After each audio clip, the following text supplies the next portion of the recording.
เสมอจดหมายส่งข่าวภาคมาทุกสัป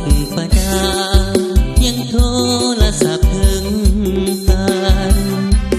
บ่เคยจะคิดว่าน้องใจง่ายอย่างนี้ห่างกัน2 ปีคนดีกลับมาเปลี่ยนผันหลอกให้หลงคอยใจลอยมาด่วนลืมกัน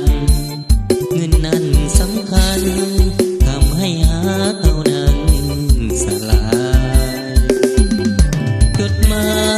ยฉบับสุดท้ายส่งมาอ่านด้วยน้ำตาเป็นบัดเสิร์ตวิวาห์แก้ว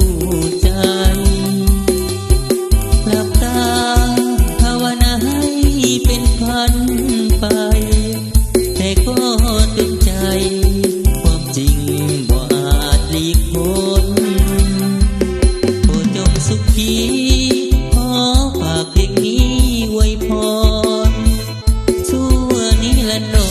รขอดวงสมรสุขล้นศรัทธามีจริงกลับมาเป็นยอดหญิงอีกคนชาตินี้จำทนรักกันได้เพียงครึ่งทาง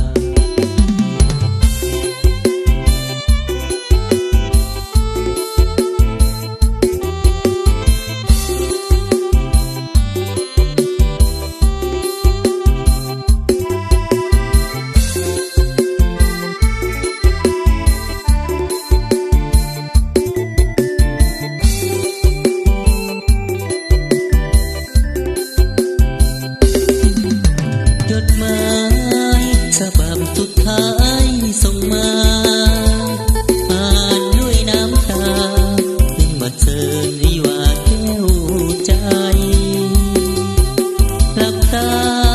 ภาวนาให้เป็นพันไปแต่ก็จนใจความจริงบ่อาจหลีกพ้นโปรดจงสุขี